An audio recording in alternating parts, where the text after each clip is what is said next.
Class की NCERT of the geography, जिसमें हम कवर करेंगे ऑल चैप्टर 8 चैप्टर हैं। जिसमें फर्स्ट चैप्टर है earth in the solar system. इसके हम पढ़ेंगे अर्थ, सोलर सिस्टम के बारे में, सन के स्टार्स के बारे में, एंड मेटेरोइड, एस्टेरॉइड एंड यूनिवर्स के बारे में। फिर सेकंड चैप्टर में हम पढ़ेंगे ग्लोब, इसके लैटिट्यूड एंड लॉन्गिट्यूड के बारे में पढ़ेंगे। थर्ड में हम पढ़ेंगे मोशन ऑफ द अर्थ, जिसमें रेवोल्यूशन होगा, रोटेशन हो गया, एंड जो कि सीजन का कॉज होता है। फिर हम पढ़ेंगे मैप, मैप में हम स्केल पढ़ेंगे, सिम्बल्स पढ़ेंगे, and three type of the map पढ़ेंगे। फिर हम पढ़ेंगे मेजर डोमेन्स, जिसमें लेथोस्फेयर, एटमॉस्फेयर एंड हाइड्रोस्फेयर हो गए। फिर हम पढ़ेंगे लैंडफॉर्म हो गए, जिसमें माउंटेन्स हो गए, प्लेट्यू हो गए, प्लेन हो गए, एंड डेजर्ट एरिया हो गए, एंड अदर आइलैंड ऑल्सो। फिर हम पढ़ेंगे और कंट्री इंडिया, जिसके हम स्टैंड देखेंगे, फिजिकल फीचर देखेंगे। फिर हम एट में हम क्लाइमेट देखेंगे, वेजिटेशन देखेंगे। अगर हम फर्स्ट चैप्टर देखते हैं, जिसका नाम है earth in the solar system. अगर हम अर्थ की पोजीशन देखते हैं, ये थर्ड नियरेस्ट प्लेनेट है to the sun, and fifth largest planet है इन द सोलर सिस्टम। अगर हम देखते हैं कि स्टार्स रात में ब्राइट क्यों करते हैं, जो कि रिफ्लेक्शन के कारण होता है, जब वे हमारे अर्थ के एटमॉस्फेयर से टकराते हैं, बम्बार्ड होते हैं, तो ये मैनी पार्टिकल्स के थ्रू हमारे जो उनकी रेज होती है, स्टार्स की, जो हमारे अर्थ पर रीच होती है, जिसके कारण ये हमें ट्विंकलिंग करते हैं। फिर हम देखेंगे मून के बारे में पढ़ेंगे, जिसमें फुल मून हो गया, न्यू मून हो गया। फुल मून, अगर हम यहाँ देखते हैं कि ये फुल मून है, जो कि हमें फुल अपेयर होता है ड्यूरिंग द पूर्णिमा, जिसे हम हिंदी में पूर्णिमा बोलते हैं। और हम न्यू मून देखेंगे। अगर हम यहाँ कंसिडर देखते हैं, तो इस पेज पे हमें जो कि सिंगल 0% मून दिख रहा है, डिसअपेयर हो गया, तो उसे हम न्यू मून बोलते हैं, जिसे हिंदी में अमावस्या बोलते हैं। फिर हम पढ़ेंगे सेलेस्टियल बॉडी। सेलेस्टियल बॉडी वो बॉडी होती है जो रात के समय नाइट स्काई में ब्राइट होती है। इसमें हम देखते हैं कि स्टार्स हो गए, प्लेनेट हो गए, मून्स हो गए, एस्टेरॉयड एंड कॉमेट्स हो गए, नेबुला हो गया, जो कि origin point of the universe है। स्टार क्लस्टर हो गए, गैलेक्सीज हो गई, जैसे मिल्की वे गैलेक्सी हो गई। पल्सर स्टार हो गए, जो कि फॉर्म ऑफ द स्टार है, जो कि अपने डाइंग फेज में, जो कि एक पल्सर स्टार जो नेबुला बनता है, वाइट ड्रॉप स्टार बनता है, जो कि एक फेज ऑफ द स्टार है। फिर हम देखेंगे ब्लैक होल और डार्क मैटर। हम स्टार देखते हैं, स्टार एक बिग सेलेस्टियल बॉडीज होती हैं, जो कि गैस से बनी होती है, जिनका खुद का हीट होती है, खुद की लाइट होती है, और एक लार्ज अमाउंट में इमिट करते हैं एनर्जी को। और एक सेलेस्टियल बॉडी होती है, बिकॉज इनका खुद का लाइट होती है, और रात में ब्राइट होते हैं। ये काउंटलेस स्टार होते हैं, जो नाइट स्काई में ब्राइट होते हैं। सन भी एक स्टार है, बट इसका स्पेसिफिक नाम दिया गया है, जैसे कि सूर्य। पर हम देखें constellation. Constellation the form of the star है, जो कि वेरियस को फॉर्म करता है, जो कि एक ग्रुप ऑफ द स्टार होता है, जो कि वेरियस को कन्फर्म करता है, जो कॉन्स्टलेशन करते हैं। जैसे एग्जांपल के लिए ओसा मेजर हो गया, एंड बिग बियर हो गया। एंड अगर हम हमारे इंडिया के परस्पेक्टिव से देखते हैं, जो कि सप्तऋषि, जो कि 7 स्टार्स होते हैं, 7 स्टार्स जो कि हम कंसिडर करते हैं, 1 2 3 4 हो गए, 5 6 7 8, जो कि 7 स्टार हो गए। देखिए एक पैटर्न फॉर्म करता है, एक यूटेंसिल का पैटर्न फॉर्म हुआ है यहाँ पर। फिर हम देखेंगे pole star. Pole star is the brightest object in the north direction. In ancient people also use for the direction consideration के लिए यूज करते थे, जो कि नॉर्थ डायरेक्शन को, एक स्पेसिफिक डायरेक्शन को शो करते हैं। फिर हम देखेंगे प्लेनेट। प्लेनेट प्लेनेट शब्द प्लेनेट वर्ड का ओरिजिन हुआ है ग्रीक वर्ड से, जिस प्लेनेट ऐसे हुआ है, इसका मीनिंग होता है wonder. And in the solar system totally 8 planet है। In the solar system totally 8 planet है, 8 प्लेनेट है, एंड सम सेलेस्टियल बॉडीज है, एंड सैटेलाइट्स हैं, एंड एस्टेरॉइड एंड मेटेरॉइड है। और हम कंसिडर करते हैं जुपिटर, सैटर्न हो गया, यूरेनस हो गया, जिनके अराउंड रिंग्स पाई जाती हैं, जो कि कुछ भी नहीं है, कौन पार्टिकल्स ऑफ द सैटेलाइट्स है, जो कि पूरी कम्प्लीटली फॉर्म नहीं हुए थे। अगर हम देखते हैं सन मरकरी, मरकरी की जो कि डिस्टेंस है सन से 58 million kilometre square, and Venus की है 108 million million kilometre, and earth की है 150 मिलियन 228, मार्स की है 778, यूपिटर की है, सेटन की है 1427, यूरेनस की है 2869 मिलियन, एंड नेपच्यून की है 4.96। अगर हम मरकरी को देखते हैं, तो ये अपनी 88 डेज में अपनी ऑर्बिट पर स्पिन हो जाता है, और ये 59 डेज में अपने एक्सिस पर स्पिन हो जाता है, और 88 डेज में सर के चारों ओर रेवोल्यूशन कर लेता है। ऐसे में वीनस का 2 to 5 डेज एंड अपने एक्सिस पर स्पिन करता है 243 डेज में, एंड 365 डेज में अर्थ जो कि कंप्लीट करती है revolution around the sun, and 1 में 24 आवर में रोटेशन कर लेती है। ऐसे जुपिटर का हो गया, जो कि not I mean not important for the perspective of the examination. फिर हम देखते हैं life cycle of the star, इसमें प्रोटो स्टार हो गए एंड ये फेजेस ऑफ द स्टार हो गए। अगर हम बर्थ को देखते हैं, जो कि नेबुला के थ्रू हुआ था, जो कि मिलियन एंड बिलियंस फाउंड होते हैं गैलेक्सीज में। अगर हम कंसीडर करते हैं, जिसमें हम जो अगर हम चंद्रशेखर लिमिट लेते हैं, जो हमारा सन है उससे 1.4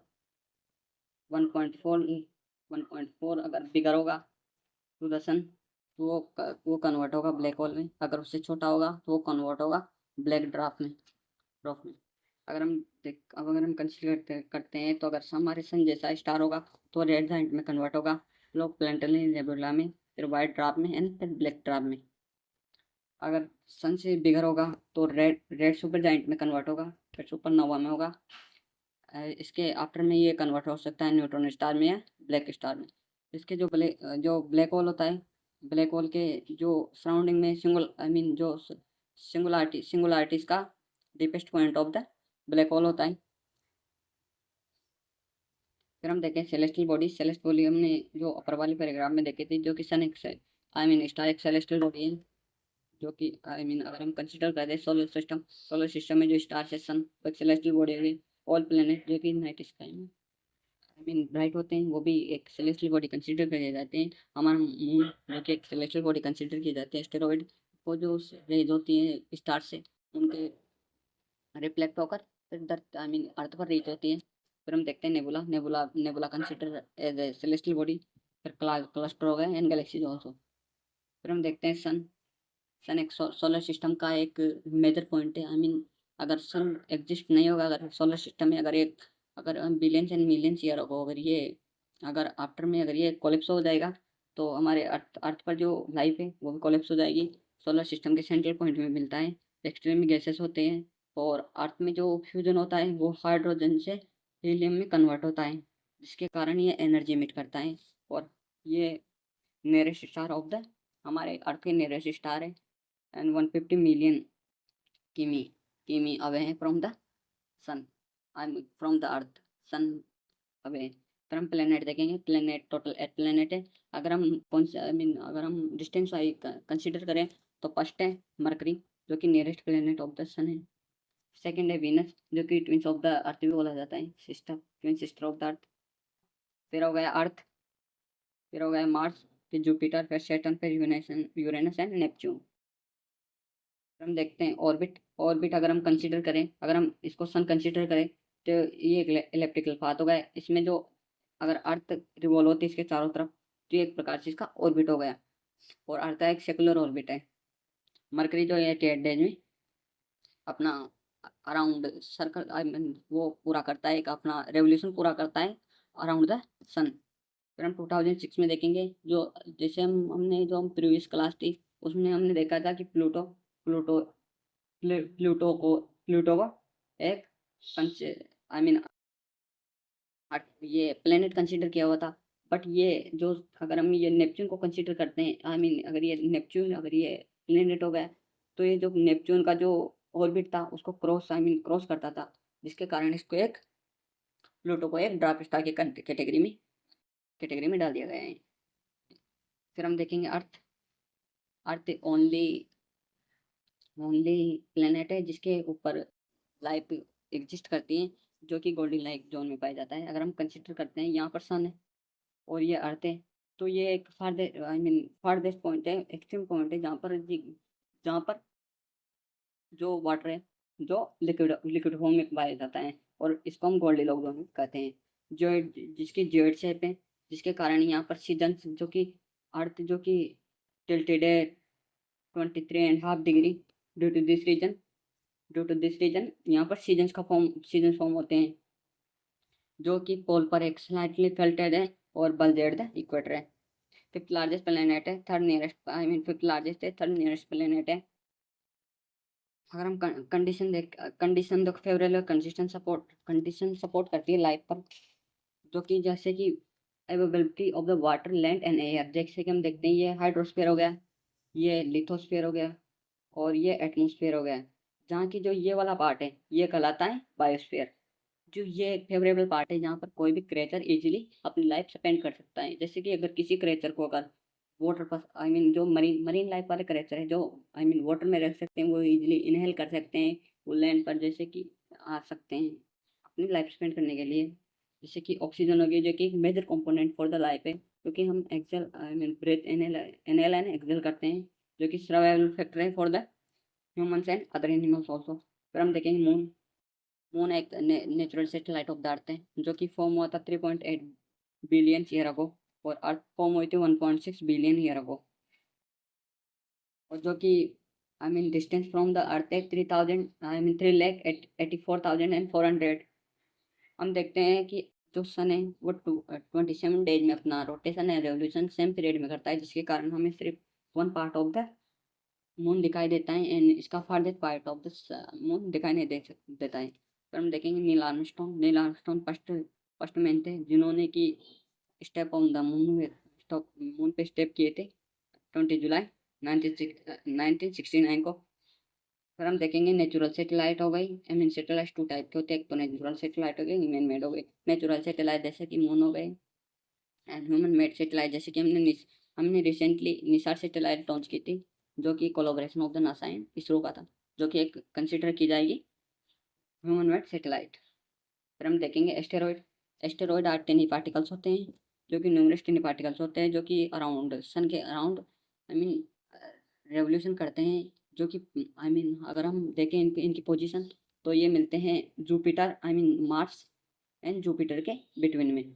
और एक टीनी पार्टिकल्स होते हैं जो कि फॉर्म नहीं हुए थे planet, due to this reason ये एक I mean remains of the planet भी बोल सकते हैं, जो कि इनके एक particular I mean circle electrical path नहीं होने के कारण बमबार्डिंग के कारण भी ये रिमेन्स मिल सकते हैं। जैसे कि इसमें मल्टीपल थ्योरी अबाउट इनके बारे में। फिर हम देखेंगे मेटेरॉइड। मेटेरॉइड ऑल्सो टिनी पार्टिकल्स होते हैं, जो कि मूव अराउंड द सन होते हैं, बट इनकी आई मीन एग्जैक्ट पोजीशन नहीं होती जैसे कि एस्टेरॉइड की है। मेटेरॉइड जो कि समटाइम्स अर्थ पर हिट कर जाते हैं। फिर हम देखेंगे मिल्की वे गैलेक्सी। अगर हम कंसिडर करते हैं, अगर ये हम ये इसको यूनिवर्स कंसिडर करते हैं, तो इसमें बिलियंस ऑफ द गैलेक्सीज मिलती है। अगर हम बिलियंस ऑफ गैलेक्सी में देखते हैं, billions of the I mean stars मिलते हैं, और बिलियंस ऑफ स्टार में ओनली 50% स्टार है द प्लेनेटरी सिस्टम। और उन प्लेनेटरी सिस्टम में हमारा सोलर सिस्टम हो गया, और हमारे जो जो गैलेक्सी है उसका नाम है मिल्की वे गैलेक्सी। और उसको हम हिंदी में बोलते हैं आकाशगंगा, जो कि तारों के एक रिवर के रूप में कंसिडर की जाती है। जो कि गैलेक्सी हो गई, huge billions of the star हो गए, जैसे कि हमने देख लिया यूनिवर्स देख लिया हमने, by universe form through the millions and billions of the galaxy. और गैलेक्सी फॉर्म होती है millions and billions of the star. और स्टार्स में 15% ऑफ द स्टार से प्लेनेटरी सिस्टम होते हैं, और उस प्लेनेटरी सिस्टम में हमारा जो अर्थ सन है का एक प्लेनेटरी सिस्टम है जिसको सोलर सिस्टम कंसिडर करते हैं। और उस सोलर सिस्टम भी जो कि अर्थ है वो कि एक हैबिचुअल फॉर्म फॉर्म प्रोवाइड करती है टू द क्रिएचर,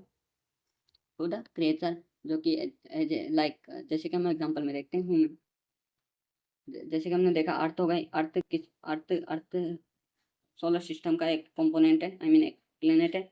और इस प्लेनेट सोलर सिस्टम में जो जो हमारा स्टार है जो मिल्की वे गैलेक्सी में मिलता है, और जो मिल्की वे गैलेक्सी वो हमारे यूनिवर्स में फाउंड होती है। अगर हम यहाँ देखते हैं, तो अगर हम ये चारों को कंसिडर करते हैं तो ये टेरेस्ट्रियल प्लेनेट है, जो कि इनके सरफेस मिलता है। और हम चारों को देखते हैं तो ये जुबिलियन प्लेनेट हो गया, जो कि गैसेस गैसेस सरफेस होता है, देखते हैं खत्म होता है।